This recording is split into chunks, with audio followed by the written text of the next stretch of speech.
Saviez-vous qu'il existe des pays où le fait d'être latino peut être plus un risque qu'une expérience excitante? Oui, vous avez bien entendu.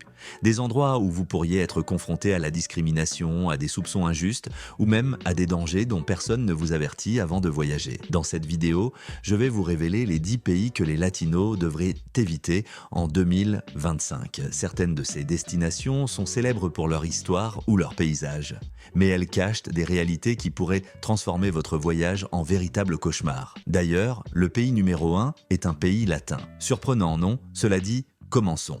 Numéro 10. Soudan du Sud. Le Sud-Soudan a été formé après une longue guerre civile et son indépendance en 2011 a fait naître des espoirs de stabilité dans une région en proie à des conflits internes. C'est un pays jeune, riche en pétrole et doté de vastes terres agricoles non exploitées. Cependant, cette illusion s'est rapidement transformée en la suite d'un cauchemar. L'instabilité politique, les tensions ethniques et les conflits tribaux font partie de la vie quotidienne. En tant que pays le plus récent du monde, le gouvernement doit encore mettre en place des institutions capables de protéger adéquatement les droits de l'homme, sans parler de ceux des communautés étrangères arrivant à la recherche d'opportunités. Pour les latinos, la situation peut être particulièrement hostile. De nombreux habitants, poussés par un environnement de pénurie, se méfient de l'arrivée d'étrangers de toutes origines. Et les latinos ne font pas exception à la règle. Des rapports indiquent que ceux qui ne s'alignent pas sur l'une des factions majoritaires peuvent tomber dans un vide juridique, ce qui les expose à la détention arbitraire ou à l'extorsion. En outre, l'instabilité du conflit armé rend les déplacements en solitaire extrêmement dangereux. Les postes de contrôle mettent souvent en doute la provenance d'un étranger et interprètent sa présence comme une menace.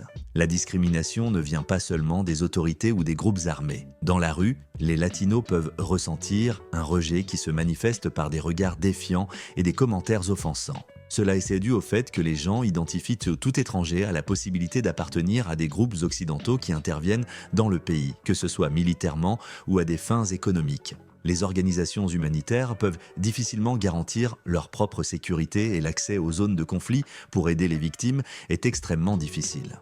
Se déplacer librement est donc dangereux et risqué pour toute personne dont l'apparence ou l'expression diffère de celle de la population locale. La possibilité de travailler dans les champs pétrolifères ou sur des projets d'infrastructure peut sembler attrayante.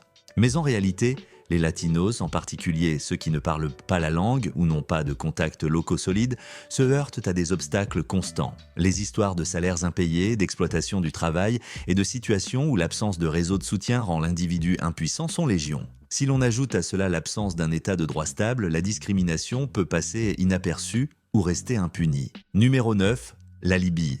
La Libye a fait la une de l'actualité mondiale après la chute de Mouammar Kadhafi en 2011. Sa situation stratégique en Afrique du Nord et ses réserves de pétrole en ont fait un pays convoité par les puissances extérieures. La capitale Tripoli et des villes comme Benghazi ont connu des épisodes de violence qui se poursuivent encore aujourd'hui. Le pays est également devenu un itinéraire désespéré pour les migrants qui cherchent à atteindre l'Europe. Résultat, une instabilité politique qui empêche les latino-américains de voyager en toute sécurité. Pour ceux qui viennent d'Amérique latine, la Libye peut s'avérer particulièrement compliquée. Non seulement en raison du niveau élevé d'insécurité, mais aussi parce que les réseaux de passeurs et de trafiquants d'êtres humains confondent souvent tout étranger avec une personne prête à payer des sommes importantes pour atteindre le continent européen. Des rapports font état d'enlèvement ou de détention de voyageurs. Il y a même eu des cas documentés de personnes disparaissant après avoir tenté de traverser le pays. Cette difficulté à transiter sans être suspecté génère une atmosphère tendue et dangereuse. Si les latinos peuvent trouver des similitudes culturelles sur des aspects tels que l'importance de la famille ou la religiosité, la réalité en Libye est très différente. La loi n'offre aucune garantie à ceux qui n'ont pas la citoyenneté ou la protection d'une ambassade forte. Des procédures apparemment simples, comme séjourner dans un hôtel ou louer une voiture, peuvent se transformer en cauchemars bureaucratiques. Confrontés à de multiples crises, les autorités n'accordent pas une attention prioritaire aux étrangers originaires de régions éloignées et ayant peu d'influence au niveau mondial. Par conséquent, les situations de discrimination passent inaperçues. Les habitants, souvent usés par des années de conflits internes, peuvent considérer un latino comme une bizarrerie. Si la curiosité en s'est parfois confondue avec l'hospitalité, la plupart des cas récents font état d'une profonde méfiance. La crise migratoire et la multiplication des groupes armés ont créé un climat de paranoïa collective. Pour éviter les malentendus, les latinos, qui se risquent à entrer, le font souvent avec des mesures de sécurité extrêmes, mais n'échappent pas pour autant aux fouilles invasives et aux interrogatoires incessants. Numéro 8, l'Iran. L'Iran est mondialement connu pour son histoire ancienne, son patrimoine culturel et sa richesse en pétrole et en gaz naturel. L'ancienne Perse fascine les historiens et les voyageurs depuis des siècles. Des villes comme Téhéran, Ispahan et Shiraz éblouissent par leur art islamique, leurs mosquées d'une beauté incomparable et un peuple fier de son patrimoine. Cependant, depuis des décennies, les tensions avec l'Occident et les réglementations internes isolent le pays, rendant l'accès difficile aux visiteurs et suscitant la méfiance à l'égard des étrangers. Pour un latino, la barrière de la langue et des coutumes peut être plus forte qu'on ne l'imagine. La police morale et les règles religieuses strictes affectent à la fois les locaux et les étrangers. Mais le problème est aggravé lorsque, aux yeux de certains groupes radicaux, un hispanophone est identifié aux influences occidentales sans distinguer la diversité culturelle de l'Amérique latine. En 2025, si les frictions diplomatiques avec les pays de la région américaine s'aggravent, le manque d'hospitalité envers les touristes latino-américains pourrait atteindre des niveaux inquiétants. La discrimination en Iran se manifeste de manière subtile et parfois plus directe. Il y a les contrôles exhaustifs dans les aéroports ou au point de contrôle où tout objet ou document suggérant des idéologies anti-régime est passé au crible. L'interaction avec la population locale est également limitée. Bien que certaines personnes soient très accueillantes, la crainte d'être accusé de collaborer avec des étrangers fait que beaucoup s'abstiennent de longues conversations ou d'offrir leur aide. Si un latino a des traits physiques qui attirent l'attention ou s'il s'habille différemment, il risque d'être constamment dévisagé. Sur le plan juridique, les peines pour des délits tels que l'espionnage, l'homosexualité ou la protestation politique sont extrêmement sévères et appliquées avec peu de souplesse pour les étrangers. Les ambassades latino-américaines, lorsqu'elles sont représentées, opèrent souvent avec des ressources limitées en Iran et la médiation diplomatique n'est pas toujours efficace. Les latinos, qui, avant de voyager, espéraient de vivre une aventure exotique, peuvent voir le choc culturel affecter leur santé mentale et leur bien-être général. En outre, le système Internet restreint et la censure de l'information font qu'il est difficile de contacter le monde extérieur en cas d'urgence. Numéro 7. La Corée du Nord. La Corée du Nord, officiellement connue sous le nom de République populaire démocratique de Corée, est célèbre dans le monde entier pour son régime politique secret et sa propagande d'État constante. En raison du culte de la personnalité de ses dirigeants, le pays est resté pratiquement isolé pendant des décennies. Malgré cela, des circuits très stricts ont été organisés pour les touristes occidentaux, à condition qu'ils suivent un itinéraire contrôlé et qu'ils soient accompagnés à tout moment par des guides nommés par l'État. Tout écart est considéré comme une infraction grave. Pour un latino-américain, les complications en Corée du Nord ne se limitent pas au tourisme. En raison des relations diplomatiques limitées avec les pays d'Amérique latine, les visiteurs peuvent se retrouver complètement à la dérive de tout conflit juridique ou sanitaire. Les latinos, perçus comme faisant partie du bloc occidental, peuvent être soumis à des interrogatoires. S'il s'avère que le voyageur transporte de la littérature religieuse, un simple smartphone ou tout autre matériel culturel désapprouvé par le régime, la situation peut dégénérer en arrestation. L'obsession du gouvernement nord-coréen pour le contrôle de l'image qu'il projette à l'extérieur est bien connue. Il est pratiquement interdit de prendre des photos ou d'enregistrer des vidéos de la vie quotidienne de la population locale,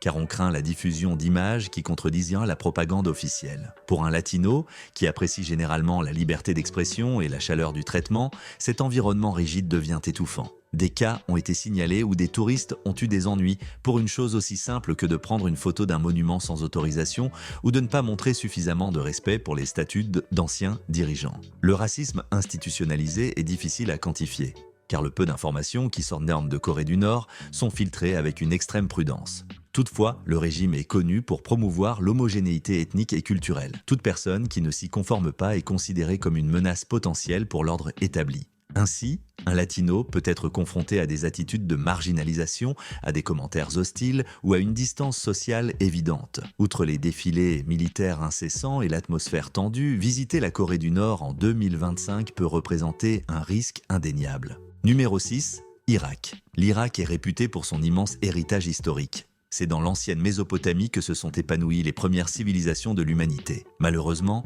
les dernières décennies ont été marquées par des invasions, des conflits sectaires et la propagation de groupes extrémistes. Bien que de nombreuses régions aient commencé à se reconstruire après la guerre contre les organisations terroristes, la violence est toujours présente sous la forme d'attentats et de luttes de pouvoir internes.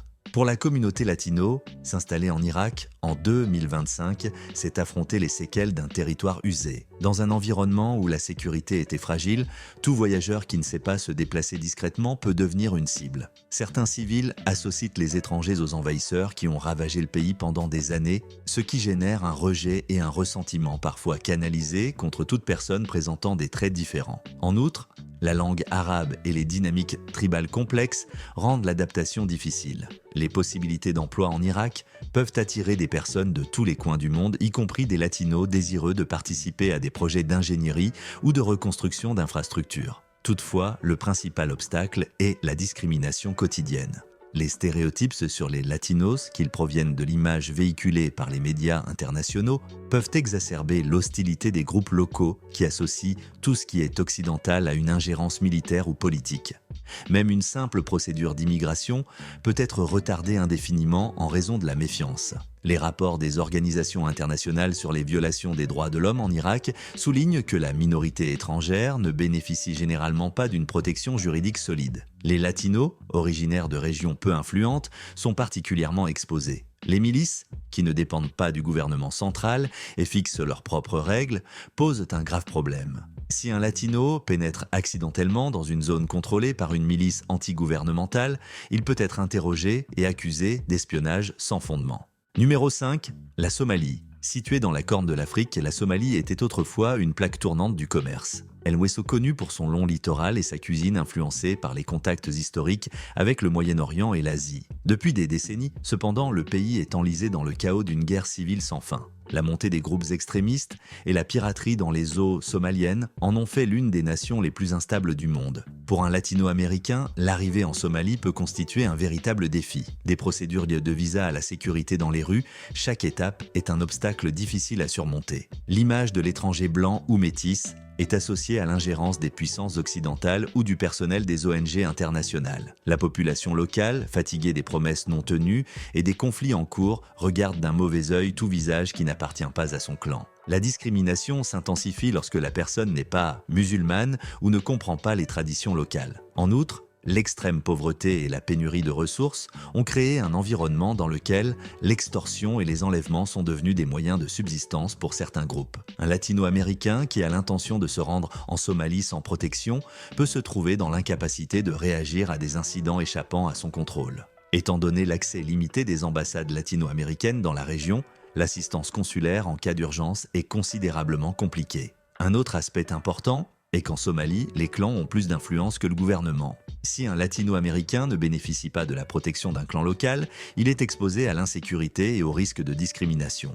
Les coutumes tribales, la faiblesse des infrastructures et l'absence d'un État fort se conjuguent d'un pour créer un climat très défavorable. Dans la rue, l'absence d'un système éducatif unifié et le taux élevé de violence génèrent des attitudes de résistance à l'inconnu. Cela perpétue une culture de marginalisation à l'égard de ceux qui sont considérés comme des étrangers. Numéro 4, le Yémen. Le Yémen est célèbre pour son architecture unique, ses montagnes majestueuses et pour avoir été historiquement un carrefour culturel entre l'Afrique et de l'Asie. Cependant, il est aussi devenu un pays marqué par les conflits, la famine et l'effondrement humanitaire qui touchent des millions de personnes. Bien qu'il soit le berceau d'anciennes civilisations, le risque de se rendre au Yémen a grimpé en flèche ces dernières années en raison de la présence de diverses factions armées en guerre. Pour les latinos, les obstacles commencent avant même l'atterrissage.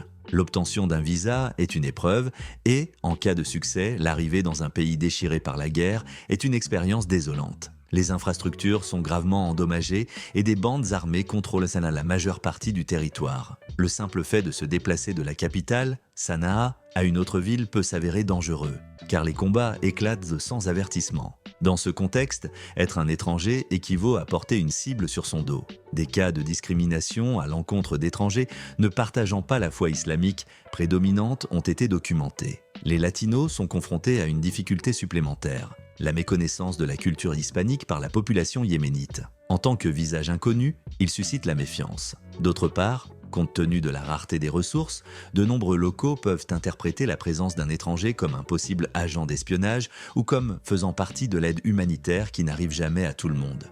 Comme dans d'autres pays de la liste, l'absence d'un gouvernement central fort rend difficile l'intervention des ambassades étrangères. Pour un latino, Se retrouver au milieu d'un conflit armé peut être une expérience terrifiante. L'assistance médicale est très limitée et les ONG luttent pour distribuer des médicaments et de la nourriture. Dans un tel environnement, l'étranger peut être perçu comme quelqu'un qui vient pour profiter de la situation ou pour imposer son point de vue. Cette tension constante crée un climat propice à la discrimination et au danger imminent. Numéro 3, la Syrie. La Syrie est un pays réputé pour son importance historique.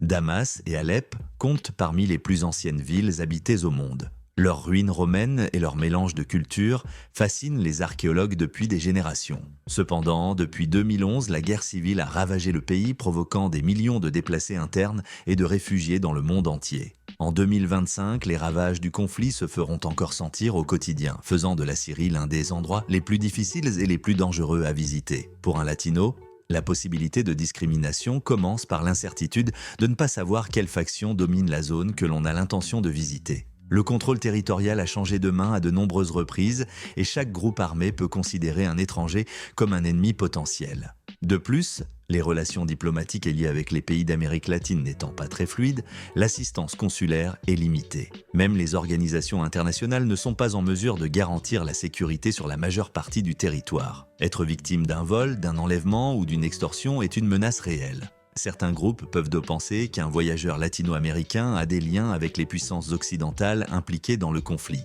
interprétant sa présence comme un acte de provocation. À cela s'ajoute la discrimination culturelle. Les restrictions sur la manière de s'habiller ou d'interagir en public peuvent entrer en conflit avec les idiosyncrasies latines qui ont tendance à être plus ouvertes. De nombreux latinos regrettent de ne pas pouvoir communiquer librement en raison de la surveillance étroite exercée par les groupes extrémistes.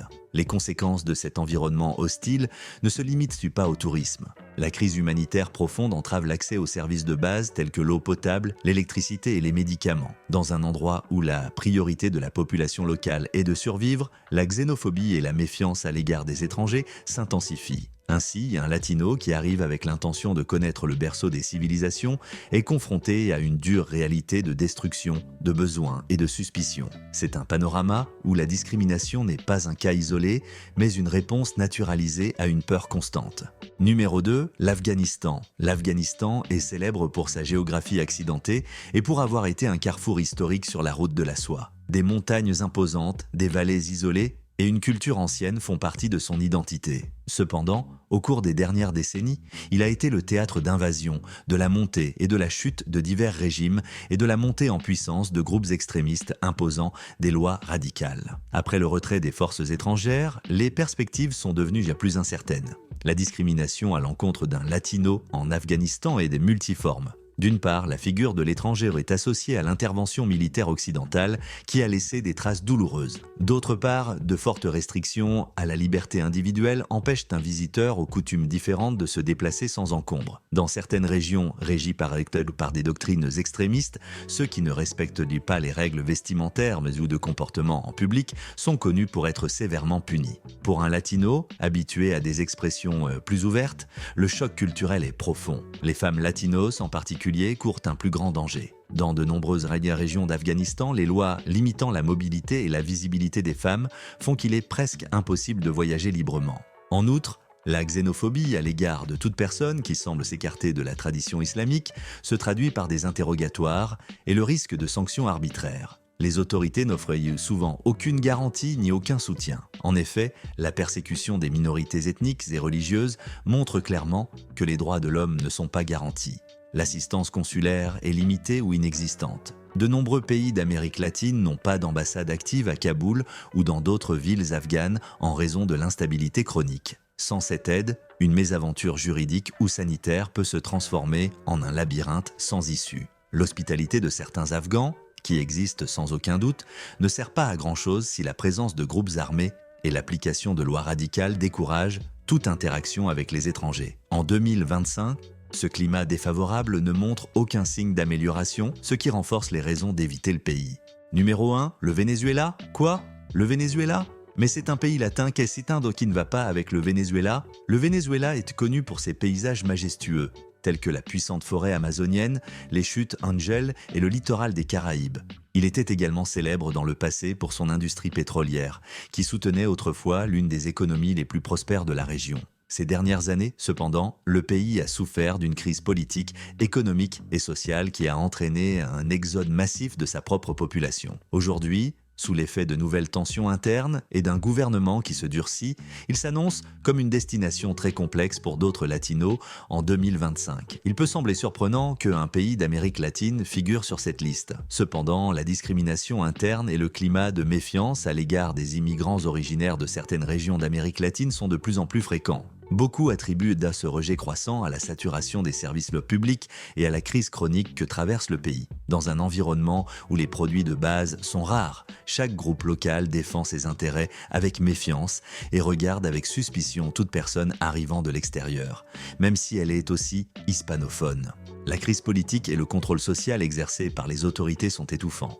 Des arrestations arbitraires et des accusations d'espionnage à l'encontre de citoyens étrangers ont été signalées. En outre, la militarisation des frontières et la présence de groupes armés irréguliers dans certaines régions compliquent grandement les déplacements. Dans certains endroits, la police et l'armée sont réticentes à apporter leur soutien aux étrangers et si le visiteur est identifié à un courant anti-gouvernemental, la situation peut devenir très dangereuse. Pour ne rien arranger, l'effondrement de l'économie vénézuélienne a affecté presque tous les aspects de la vie quotidienne. Les pénuries de carburant, l'hyperinflation et le manque d'infrastructures font des déplacements un véritable calvaire. La discrimination à l'encontre des latinos des pays voisins s'accroît en raison des tensions politiques dans la région et des rivalités nées des mouvements migratoires massifs. Bien que nous partagions la même langue et une partie de la culture, la réalité vénézuélienne est tellement polarisée que l'accueil d'un autre latino n'est plus perçu comme naturel ou positif. D'ici 2025, la situation pourrait s'aggraver, transformant le pays en une destination très risquée.